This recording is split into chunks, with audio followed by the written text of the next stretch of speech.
Welcome to the Artistic Finance Podcast, where we break down the wall between art and money. If you're here looking for how to be an artist and financially sustain a career, you're in the right place. Keep listening and join us as we learn about artists and how they make money work for them. Hello everyone, this is your host, Ethan Steinel, here for episode 51. Thank you for joining us today, and a special thank you to my Patreon patrons who join us every week. Today's guest is Broadway press agent and producer Irene Gandy. We discuss what a Broadway producer is and does, and find out the difference between a lead producer, associate producer, co-producer, and investor. Some notable accomplishments of Irene's career. She is the only Black female member of the Association of Theatrical Press Agents and Managers on Broadway. She is a Tony Award-winning producer. She has worked on more than 100 Broadway shows. She produced Lady Day at Emerson Bar and Grill starring Audra MacDonald, and in 2008, she became the first female press agent to get a Sardis caricature. And on top of this all, she launched the Irene Gandy Fur Collection, which was featured in Vogue Magazine. For a full bio, visit our show notes or website, artisticfinance.com. Before we get to the interview, a reminder that the Artistic Finance 6K, our live episode, will be airing May 5th, 8 p.m. Eastern Time. We'll be investing $6,000 of real money. If you want to participate or help fund some of this $6,000, become a patron of the show. That will give you access to our poll to decide what investments we will be purchasing, and you can suggest new ones if you don't like any of my choices.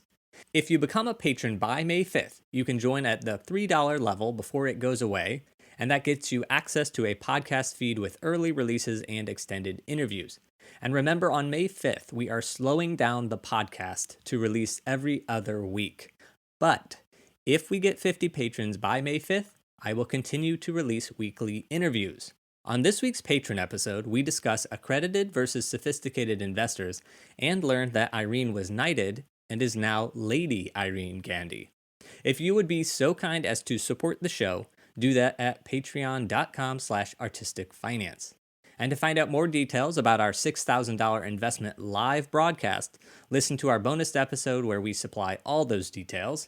The information is also available on our website, artisticfinance.com, where you can also find links to everything Irene and I talk about today. Without further ado, let's get to our interview. Welcome, Lady Irene Gandy, to the podcast. That is correct. I have my kingdom. Broadway is not just my kingdom now. I'm all over the world. We are recording this on April 8th, 2021.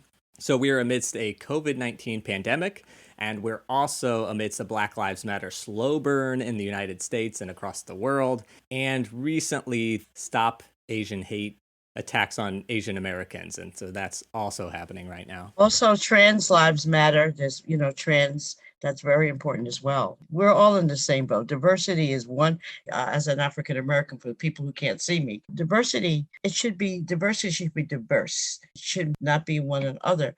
The only thing that I say about diversity is that it should be addressed is the level of the playing field. Everybody gets to see everybody's side, whether it's trans, African American, Asian, because I grew up, there was only one color in my house. My dad said it was green, because if you have enough money to do what you have to do, but if you have the money and you still can't get into the rooms, get the jobs, or the hotels or the schools, that's where diversity needs. That's, in my opinion, that's how it begins to burst. And also on the other side, it can't be all Black, it can't be all trans, it can't be all, it has to be, everybody needs to be heard fairly. And with that, let's talk about me. All right. So, Irene, tell us about yourself, what you've done, and where you are now in your life. I started in the business, in the theater business at 1968. With Douglas Turner Ward, who recently passed, who formed the Negro Ensemble Company, which was a company founded by Douglas Turner Ward, Jerry Crone, and Robert Hooks, the actor. And he wrote it was founded from a grant by the by the Miller Foundation, and he wrote a letter to the Times that he wanted to see more Black actors on Broadway, but they needed he needed a training ground. And so just like the Stella Adler School and all the other schools, Doug had the first Negro Ensemble Company. They met 7 days a week. There were 12 resident actors, and they studied 7 days a week. They studied the craft. He had musicians like Harold Wheeler started NEC, and he had set designers and costume designers, and of course, people in the management side, like a press agent and a company manager, and a general manager, so you could have access to the unions and stuff. And the thing about the Negro Ensemble Company was on a special lot contract, so that you were able to train, you were able to get your SAG card or your equity card or your press agent's card or get into the, because you were constantly working. And so that's how I started. I did not know anything about the theater at all. I mean, I do knew about the theater. I I grew up in West Bay, Long Island, but I went to NYU in 1961, and I settled in the Village, Greenwich Village, for those from around the world, which is like the hot spot, jazz, everything. But I only stayed in school 6 weeks because I had never been out of. I had very strict parents. They were 40 years old, had to have me. So I went buck wild. So I stayed 6 weeks, and I just lived on this lived with just lived. We all lived on the streets, not like on the streets now, but we had a great time. And then I went to acting school. I never forget you. I went to one acting class I took, and then I met this guy who introduced me to casting agent. And so the next thing I knew, I was in this movie called A Man Called Adam. Like, this acting isn't so hard. I went one class and I was already extra. So fast forward, I went fast forward to meeting the NEC. I decided at 21 I was going to go. I was going to be a go-go. I was going to go a go-go dancer in the Black Lodges at the Catskills. And because I needed money, me and my roommate, we had done the Village at 18 to 21. We were going to leave. And then when I went there, I met my husband, wasn't my husband then. And then I had Myra, so I came back.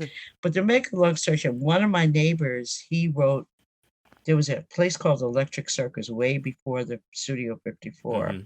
And they were like the really big disco for the East Side. And then he wrote children's stories, children's plays for the matinees. They opened up in matinees. And his owl was missing. So he came down to me and he said, "Oh, I understand you have acting experience. Could you come play the owl?" I said, "Oh, yeah, of course." I was 2 years. My daughter was 2 years. We went over there. And I ran into one of the guys I graduated from high school with, who his lover at the time was the general manager of Electric Circus, and we caught up, and he said, "Oh, I'm working for the Negro Ensemble Company. We started this company." He told me about it. He said, "But no one wants to be a press agent, no person of color." And he said, I'm at my wit's end, because we got this money. We want to train people of color, but nobody wants to be a press agent, because it's a time in the 70s and 60s, Black exploitation films, everyone wants to be actor, Mm-hmm. And I said, "Oh, I'll go up to save your face." I mean, this is how it really happened. I'll say, "I'll go up. I don't know anything about it, but if you have to hire a white person, I'll go up first, and then at least you tried. At least you just the last day." So I went up, and as you know, Ethan, if you don't, the best thing about knowing nothing is the best thing about knowing nothing. And I still know nothing, which has kept me alive for seven. So I went up, and I and the press agent was in the Sardis building, which is so ironic. Mm-hmm. And because I still frequent Sardis a lot. And I went up, and I just kept interviewing the guy, Howard Atlee at the time, because he had the account. And it was such an interview. And when I left, I said, "Thank you." Because the only thing I knew about a press agent was Mae West, my press agent. I'm an old movie buff. My press agent kidnapped me. And so anyway, interviewed, blah, blah, blah. And the rest is history. Okay. So that's how I got into the business. But when I got there, unfortunately, Howard's roommate died 3 days later, and he went on a binge, and I was there, left in the office by myself. And the only thing he said to me, "Get this story get this released to the New York Times, get it to SciPac. Now you don't know anything. I go over to the New York Times. It's in the middle of the 60s where the hookers are. I'm in the middle of my Mod Squad outfit. So I had a pink, I had a pink, I'll never forget, I had pink hot pants, pink suede hot pants with I was really dressed, I'm always dressed, with brown suede pockets, brown suede go-go Yeah. boots. I mean, really. And so I go up to the third floor and I'm looking for SciPac. And the guys and the guard says, "Oh, just leave it for me." And I'm like, "No, I have to give this I have to get this to SciPac. I have to get this to SciPac." Okay. And he said, "Well, you can't go. You'll just have to." I waited an hour and a half, Ethan. Finally, it was a deadline day. Mr. Peck came out. And for those who don't know, the New York Times, if you're not in the New York Times in the theater production, I hate to say this, but that's what it's credibility in the terms of theater. Not so much now Yeah. with social Yeah. media, but still, that's what. And so Mr. Peck came out, and he was like he's a editor of the Sunday section of the theater section, arts and leisure. And he said, "Who is this causing me all this trouble?" And I said to him, "Who are you that I have to wait for an hour and a half?" And that was my love affair of the press became. And since then, I've been a press agent, producer, and community outreach for over 50 years. Wow, that's a succinct abbreviation for everything you've done. That's amazing. So I feel like we've touched on a lot of this already, but could you describe your demographics for us? Okay, well, first of all, I'm a woman. I'm African American. I'll be 78. My demographic is green and fashion. As you can see, I'm wearing a Louis Vuitton dress and Chanel earrings. My demographic is two things. People I work for and the check clears, and I never, ever decide what people should see. I never say, well, this group of people needs to see this. I never talk down to people. And because maybe they not want because my daughter, I have a daughter, Myra Gandy, who is an artist. If she wants to see Hamilton, she's never said, "Oh, I have to see a Lion King." She grew up seeing whatever she wants, and if it's good, it's good. So I never. My demographic is to educate, not to dictate. Yeah. Your creative personality, what is a live event that you like to experience as an audience member? I have to say, and I didn't think I would say theater. Before this pandemic, I don't want to go to theater. I'm not doing this. I'm not doing this. I love theater. Uh, I love to see, I get to get wonderful experience of getting to see the show from the beginning to the end and getting from the reading and getting to see the audiences every night react. And I love to see people around me. I like that. And I also like to see the live event. Well, yeah, I haven't seen it, but live. I like music. I like jazz. I like jazz, or I like just people singing on the streets because I'm in the village, and I pop in and out of little things, and I like that. Yeah, and I like poetry. I like. Sometimes I don't know what I like, and I just pass something, and I like it. Do you like poetry reading or people speaking poetry, or do you like reading it? No, I like people speaking of poetry because I remember I come to the village with the poets and the Nikki Giovanni's and oh, we're really wonderful poets, white and black. So yeah, and we were all in Washington Square Park, and we had the coffee houses, and I was really the beatnik. Someone, my partner called me a beatnik the other day. It was like, oh yeah, I guess I am a beatnik, a hippie beat. What is a piece of art that you like? Well, I have to say, I do not know much about art, and my daughter's an artist, and I only like her artwork. I like her artwork.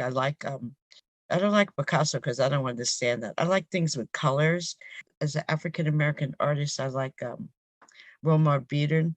I only like that art makes me feel good because I'm not that kind of person that's like, oh, I'm an artist. Because even when my daughter's name is Myra, when she started art, when I gave art shows for her, I'm not giving, finance. I'm not giving. I would say, after you have the cheese and the wine, what the fuck are you gonna do?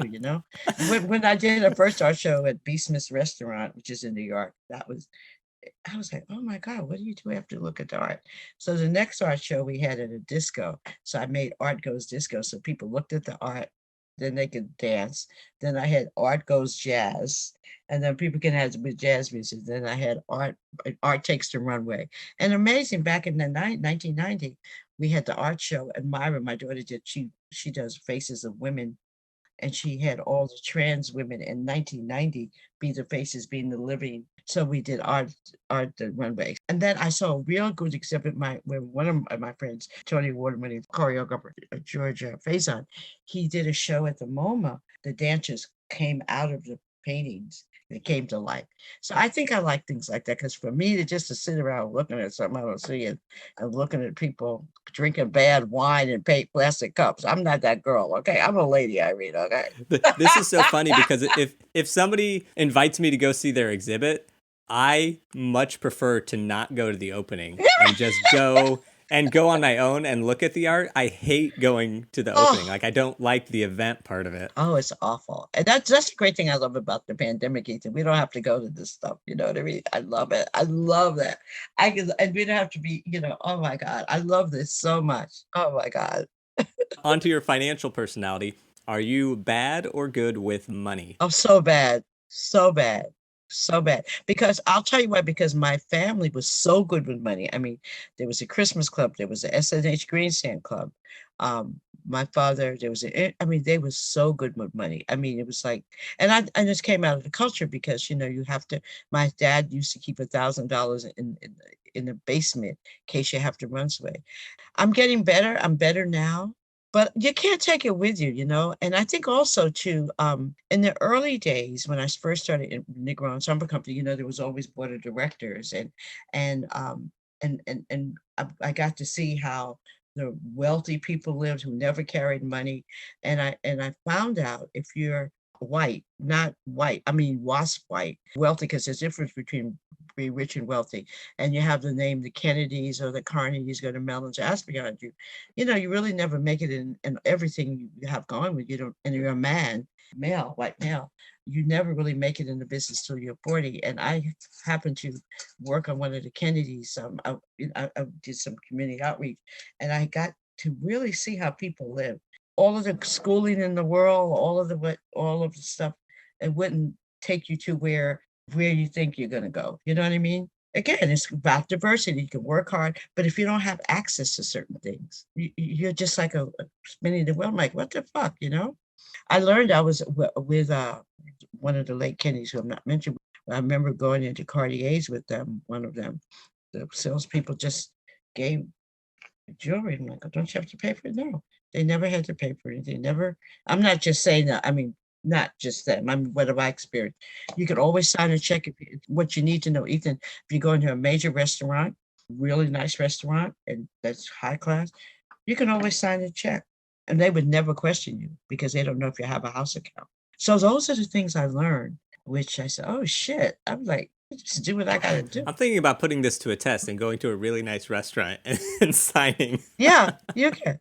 Yeah. Or maybe I'll do a little research and find out where some wealthy people have their accounts. I have a house accounts all over, and I'm not wealthy. Privileges is called privilege. The privilege, and maybe that's the word I need to use. So now I'm going to shift us into the Broadway producers versus investors discussion. I think you're perfect to have this conversation because you've done a lot, actor. And I have to say, I worked with Jeffrey Riches for over four decades. We've been together like 37 years, and he was a press agent first, and he's now one of the most prolific producers. He has we have Tony Awards in everything,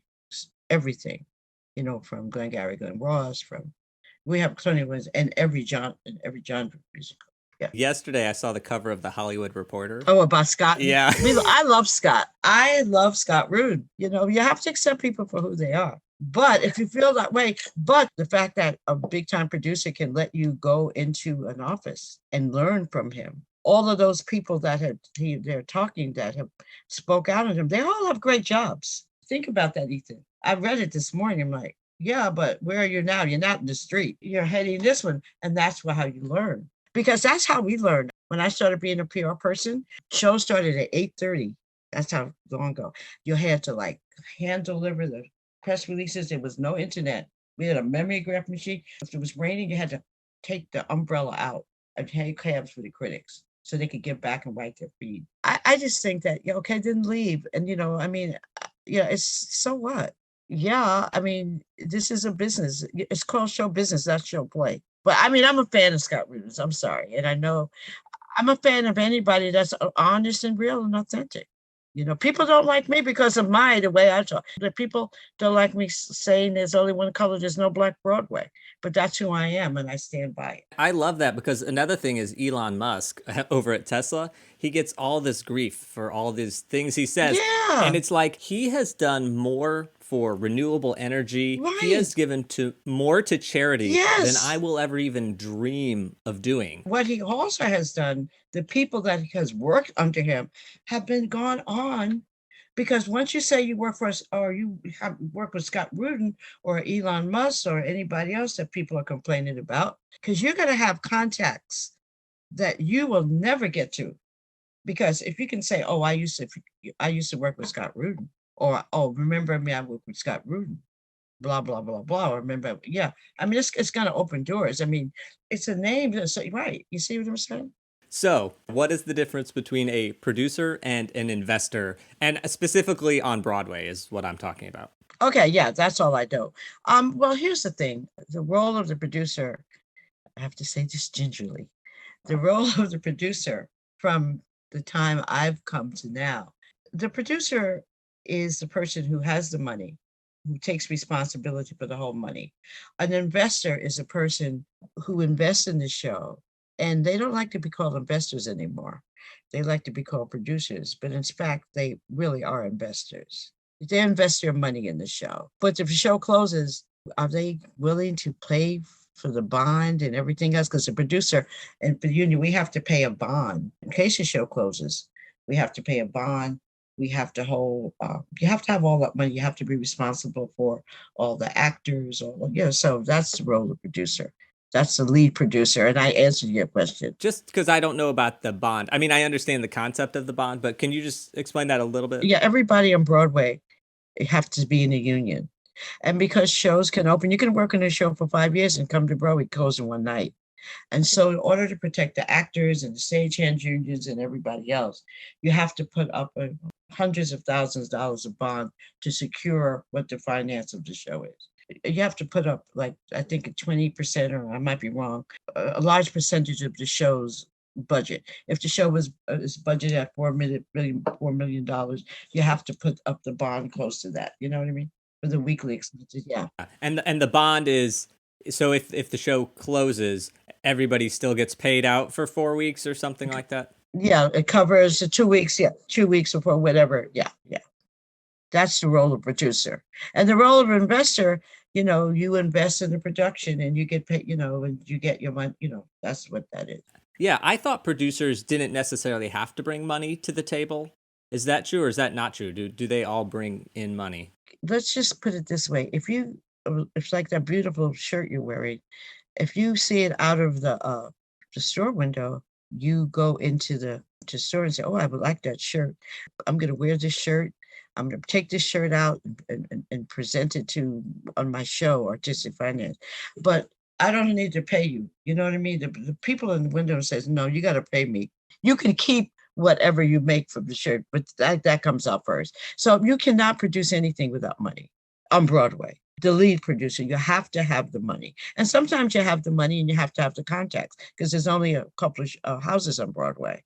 So the producer brings that. They bring the money, the relationship they have with the Schuberts, the Nederlanders, or whatever. They bring the relationship with the agents, with the directors and stuff like that, the playwrights, because you can't produce anything without a playwright. Okay, so to follow up a little bit with how you're saying investors like to be called producers. That's me. That's my personal, because in the old days, it was like taboo. They invested in the Broadway show.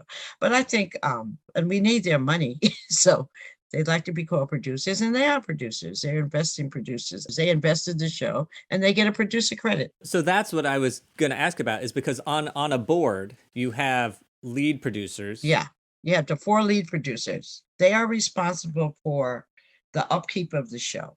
If the show closes, they have to assume all the losses. That's the difference. That's the lead producers. Okay, so then there's associate producers sometimes. What are those? Those are associate. Well, then there's to get your name on that line, you have to invest at least $250,000. you can, bring other people in it and have one name. Like if somebody, I want a producer, like Ethan, I want a producer. I said, oh, Ethan, if you can get together 10 people, you can come in under me. You'll still get, and then anyone who's listening, they're really, they can say I'm wrong or they can have other ideas, but I'm just talking about how we work in my office. Is that for plays and musicals, that to be an associate producer, you need to get 250,000? Well, that's what we use. Yeah. And no, it depends on the plays and the musical. I mean, I think, but we usually have a starting rate of 250. And it may be more now since the pandemic, but it depends on the plays. It depends on the budget, because not everything has to have a budget. Like when people say, oh, I wrote this play, I'm like, how many characters? What is your budget? Even if, you have to think, you have to have a budget of a play, so that's where the general comes in. Yeah. Okay, so then there's also co-producers, and what are they? Yeah. They may bring something to the table. They may bring like maybe $25,000 or they may have some other in-kind stuff. They may have other stuff that they may bring, but again, it depends on the discretion of the producer, and it depends on how much money you need at that time, because sometimes you can have you may need $1 million for the show. I'm just putting out, you'll be just shy of that $10,000 and somebody will come along and that'll make or break your show. All this is not kind of not written. It depends.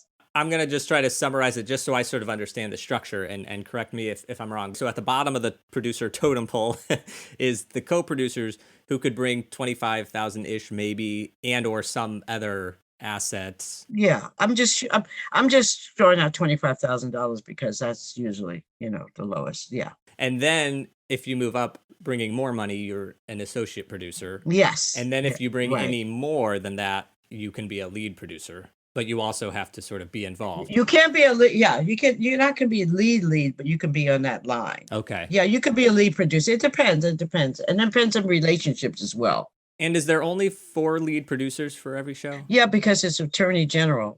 I think it's something about the attorney general. You only can have 4 lead producers and then the other producers on the line. Of the 4 lead producers, say it was Scott Rudin and 3 others, he might be the real lead producer who's calling all the shots. Right. The other 3 have just brought amounts of money, or a lot of people with Yes, thank you. Yes, he's a real lead producer. And they have relationships with Scott or Jeffrey. You know what I mean? They produced before with them, you can count on their money. Because of one thing that people, and I think that I'm going to jump from discussion.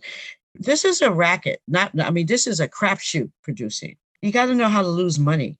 If you're not able to lose money, you can't be in this business, because you're dependent on the whims of, you never know what's going to work. You think you know what's going to work. Sometimes even a name who's just come off a series, or because Broadway is very different. Theater people are very, very selective. You don't see a lot of people coming to Broadway. I mean, you saw Julia Roberts, never again. You saw Bruce Willis, never again. You saw Madonna, never again. Elizabeth Taylor, you didn't see her until way back when. So, you don't really see, because we're snobs about actors and directors who won't work with a lot of people. So we have the lead producers who are, I'm just going to call the real producers. So we have the producers. How are they different from the GM and or the director? Because the director and GM do a lot for a show too, yeah? Well, the thing is, the lead producer he's the boss. He's the one that pays everybody. That's the difference. He's the one that if you don't like something, if you want to go, or take over the finances of the show. The GM is very important. The GM keeps you on the budget of the show, and they budget out the show for you. They keep you on the budget, what you pay the stagehands, the actors. They're the liaison between the producers and the actors.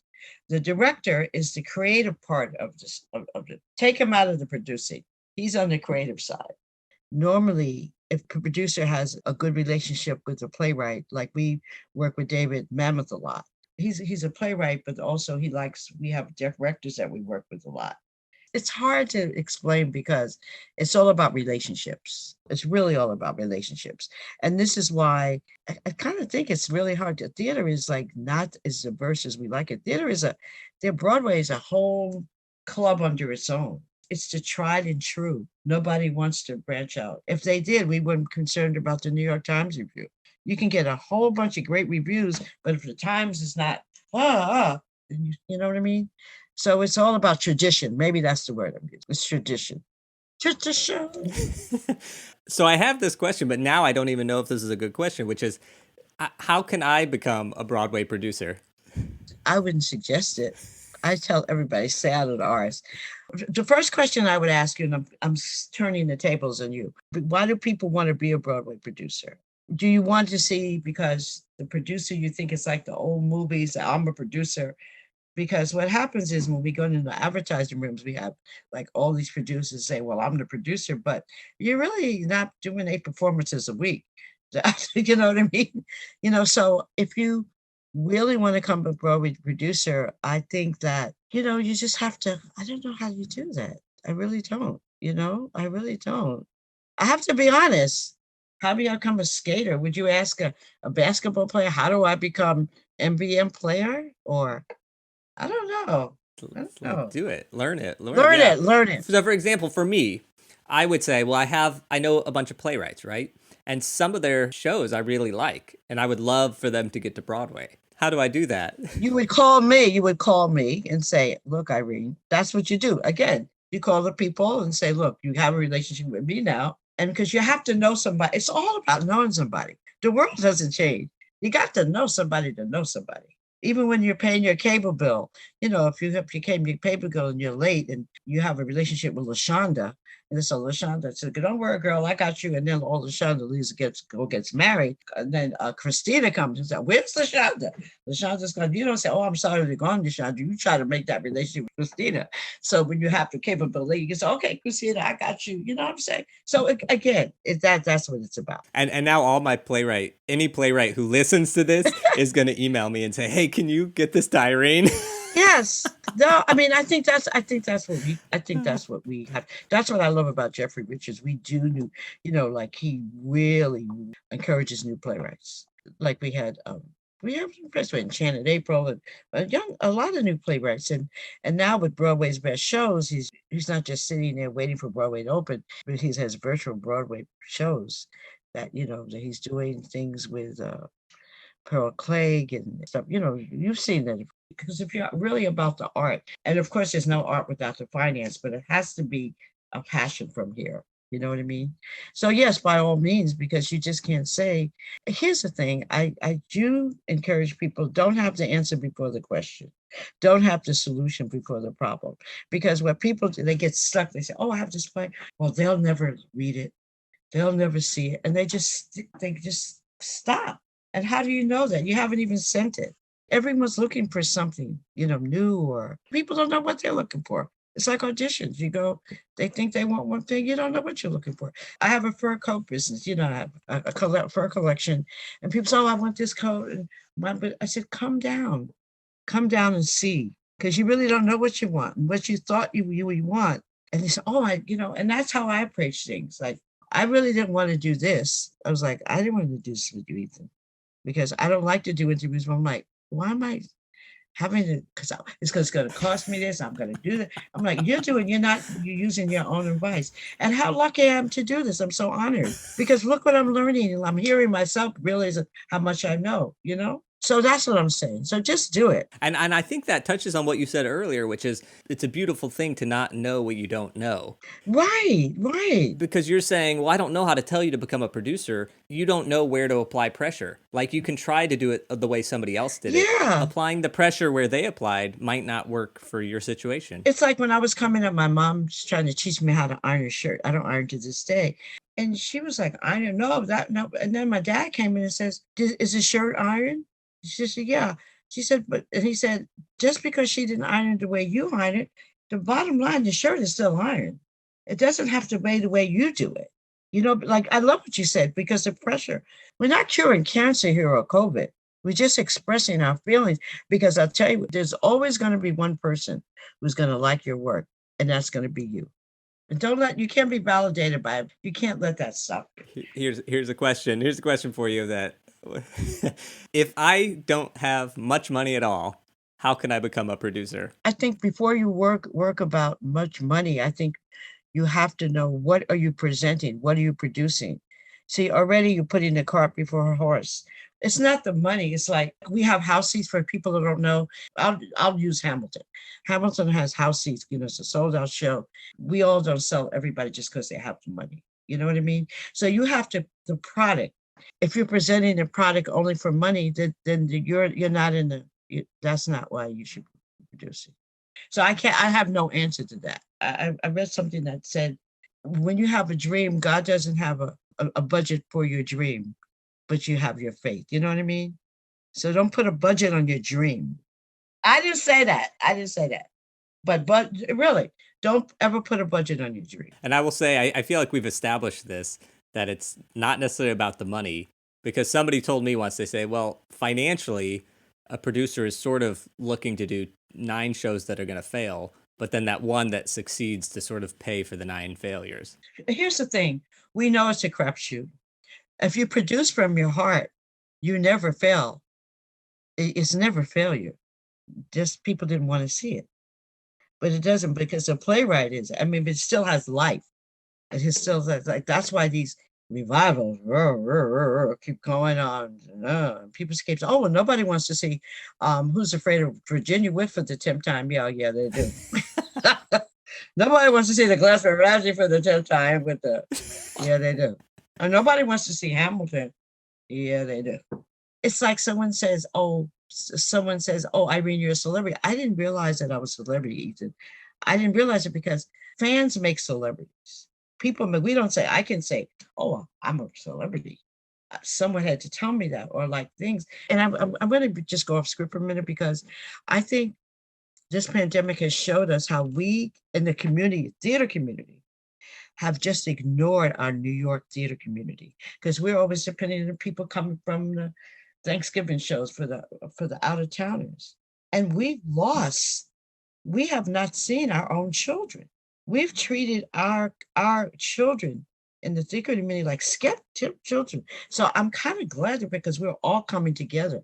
We all are in theater because we wanted to do something, because they get off the bus or they get off the thing because, I'm sure you had every lead in your little high school play or your college play. So, you need to go to New York. And then you go into audition, you see 100 people who 85% are excellent, 5% are good, another percent you could use them.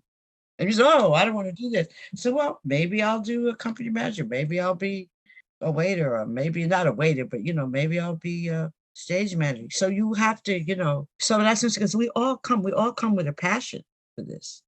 So that's what I have to say. That's, if you want to be produced, you want to produce something that you can share with the rest of the world. Here's an easier question. If I want to become an investor, how can I do that? Oh, yeah, I got that for you. Call me. And okay. Also, if you want to become an investor, find a product that but you have to find a product that maybe that you maybe have discovered yourself, or maybe you want to call someone like me offline and say, would you give me an introduction to Jeffrey or Jeffrey Richards or something, it's like that, so because I do that all the time. I say, oh, somebody wants to invest, I call Jeffrey, or we'll call somebody, you know what I'm saying? Also, do not give up calling cold. I call cold all the time. If you see somebody, like if you want to talk to Scarborough and call his office, or say, email, don't say they're not going to get it. Or everybody's on Instagram, or send a message, say, you know what, when producers hear the word invest, trust me, they'll return your call. Noted. Or if you want to talk to Lynn Mariello, or people that you've seen that you want to follow, just say, I really want to invest in your next project. But in order to find out about projects, is it like I find out about a project I'm really interested in, or do I sort of reach out to producers and say, hey, do you have any projects that might interest me? Well, I think that depends on you. I can't answer that for you. That's a personal thing. You have to see what projects you do want to be musical. You have to look at what things you admire in the theater. Me looking online, I've been looking online and learned about looking on buying dresses. When I reach, I don't know. I have a certain style that suits me. It's nothing random, because it's very personal. When you're investing in a play in people's lives and your careers, it's not like investing in stocks where it's so impersonal. This is a very personal thing, theater, because it's live. Okay, so we're running out of time, so I'm going to skip the next few questions, and I'm going to head to the wrap-up. What financial advice would you give yourself back when you started your career, or would you give somebody else that's starting out right now? If you would have asked this question a couple of years ago, before we were in a pandemic, I would have had a different answer. But we're all in the same boat now. It goes back to you can't take it with you whether you're on a yacht or a raft. You have to prepare, but nothing is promised. I mean, I know it sounds like crazy, but here's the thing: doing theater, any creative stuff, we never have a real job. I've been a 50-year temporary worker. Sometimes if you make $5,000 a month or $50,000 a month, try to stay in your budget. If you're in the theater world or creative world, try to get an apartment and stay there. I've been in my apartment 45 years. I have another apartment when the neighborhood was changing up in Harlem. Even 45 years ago, they might change management. So I would say live in the lifestyle that you are accustomed to, but not that you become accustomed to. You know what I mean? So, I mean, does that make sense? Yeah, lifestyle creep. Avoid it. Yes, right. Because my life has not changed. I'm still in the apartment, I'm still getting my nail. I mean, my life has not changed. And also I'm in a union, I have my social security. So invest in things like that. Have a savings account and just invest for old age, because there's nothing is promised to you. And I think we as theater people, we're handling this pandemic a lot better than most people have worked and have real jobs, I call them, because we're used to huffing it and hustling. Never use the hustle. And don't be afraid. Like, I remember one time Jeffrey and I, we were down to 2 shows about 10 years ago. And my friend that owned Mickey Mantles, which is now, he said he was looking for hostesses, and I was a hostess. I didn't care. I was a hostess by day, president by day, hostess by night. Just recently, a couple of years ago, I had a Monday night at Bond 45, hosted by Frank Adela. Not karaoke. I had real singers because I don't like people who can't sing. Well, I was hosting that. So always stay in your hustle, and don't expect anybody to do anything for you. And don't be afraid to ask for help. Say, I need. You know what I mean? Yeah, I think that's the best financial advice I can give. And you can't take it with you, and have relationships so you can eat free in restaurants. No, no. Laughing, but maybe. Yeah, right. Yeah, yeah. Is there a book or any sort of resource that has helped you with producing or has helped you with your finances? No, absolutely not. Because when you deal with people, you're dependent on the kindness of strangers, which they're all theater. Kind of strangers, 8 performances a week. You just don't know. And you don't know until you're in it.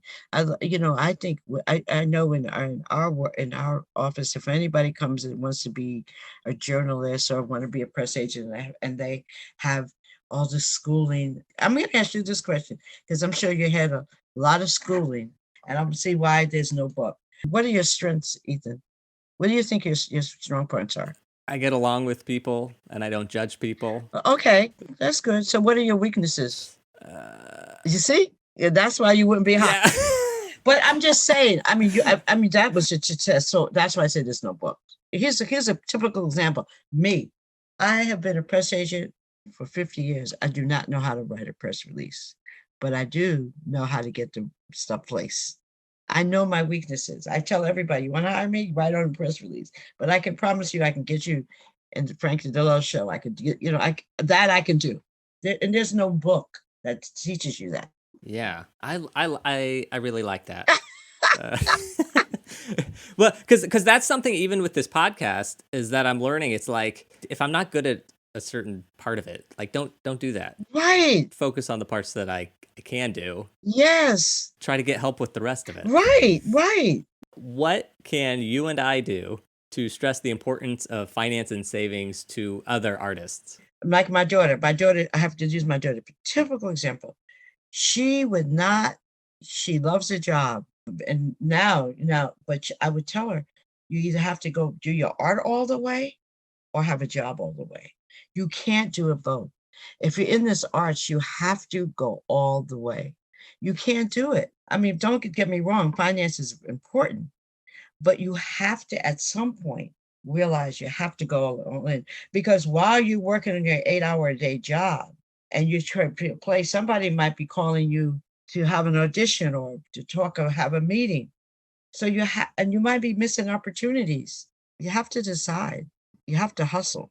So I don't know. I can't, honestly, I'm just saying that I don't want anybody to tell your mother that Irene said, oh, Irene said, somebody's living in the outer skirts of the United States or in the bush or wherever. Say, oh, Irene, oh, the Tony Award-winning producer said, oh, I don't need to work, mom. I just need to go out and hustle. That's not what I'm saying. You can't play safe. You know what I'm saying? And you can put it in my words, but that's what it's, yeah. Okay, I feel like you actually might have just touched on this, so maybe you don't have an answer to this because it's a complicated one, which is what separates those that have a full-time career in the arts versus those that never get started or do it for a while and then transition to something else. Well, you said it. There's no full-time position in the arts because nobody cares about it. There's a full-time position at Con Edison or some kind of post office. There's no full-time position in art. You have to get started to get started. You can't never have a full-time career if you never get started. There's no difference. But there's no full-time position in the art. That's why you see people still working at 80 and 90 years old. I'm typical of Cicely Tyson and Betty White. I mean, Betty White and Cicely, they didn't do anything till the early 70s. Betty White was on all of those shows, Lou Grant and Mary Grant. Cicely was on East New York, you know what I'm saying? There is no difference. It's not corporate. It is now, it's becoming more corporate. It's called show business, the business of show. It's called show business, but it's not. It's the business of show. Also, it's still show and it's still passion. And I don't ever want to be so like financially secure and forget about things I don't believe in. And like our mutual friend has a play called Mirrors that I happen to see, and I'm so impressed by it. It's off Broadway. So and because I saw it, I'm like, I didn't see it like, oh, well, this will never go. I'm just making it take one step at a time. Because like if I need like $500 and I don't have it, I'll start with the first 50 and work your way up. Don't look at the $500. Look at the first 50. I love that. Last question. Where can people find out more about you? They can Google my ass. Just Google me, okay? I am Irene Gandy. That's it. Don't be trying to call me and all that. I'm on the Google, okay? If you want to get to me with serious concerns, call Ethan, and Ethan will get to me. We'll talk through it. And I'm on Instagram. I am Irene Gandy, and I hope I've helped somebody be authentic and take risks. And it's not for everybody. This business is not for everybody. I'll leave you with this. Don't have the answer before the question or the solution before the problem. And there's no such thing as failure. You just have to find another way to do it. Thank you so much. I am honored that you took the time and that you agreed to do this. I really appreciate it. I'm saying I had fun. I was like, I'm not doing this. I tried to cancel 5 times in my head. I'm like, what are you doing? And like, see, and that's the one thing I'm going to leave you with. What if I never did it? When you say, what if it's wonderful? I would say, oh my God, I can't answer all these questions. And what if I hadn't done it? What fun have I missed? What I would have missed all this fun. Thank you so much. That was our interview with Lady Irene Gandy. My takeaways were, take action, as that will help you figure things out. Purpose is a better first step than money, because money or producing without purpose is, well, pointless. And finally, be sure to save something early on and consistently. Thank you to Irene for sharing her time and energy, and thank you to all the people who convinced Irene to join us today. I had a blast, and I hope you, the listeners, benefited from the conversation as much as I did. Remember to tune in live on May 5th for the Artistic Finance 6K to find out what $6,000 of investments we are going to make. This is real money we're putting up, and by we, I mean me. This is my retirement and investment money, so I'm hoping for a good outcome. To vote on what we will purchase, become a patron to access the poll or comment your suggestions. Join before May 5th to access early releases and extended interviews for $3 before that level goes away. And if we sign up 50 patrons by May 5th, you will continue getting weekly interviews. Join up at patreon.com/artisticfinance. You just might find a new tribe with us. For details on our live broadcast on May 5th, 8 p.m. Eastern Time, listen to our 6K bonus episode or visit our website. If you become a patron, I love you. If you help fund the $6,000 of investments or share this show with a friend, I love you. If you do none of those things, I still love you. Everyone I've met who listens to this show has turned out to be a wonderful person, and in that sense, you are not an exception. Go out and take the energy Irene shared with us and pass it along to the world. That's it for today. Until next time, break a leg. Thank you for listening to Artistic Finance. Find more information on our website, artisticfinance.com. Please subscribe to our podcast and please leave a rating and review. Artistic Finance is produced in New York City by Nicole and Ethan Steimel. Producing consultant Ann Nygren Doherty. Graphics and website by Josh Cutler. Music by Chong Liu.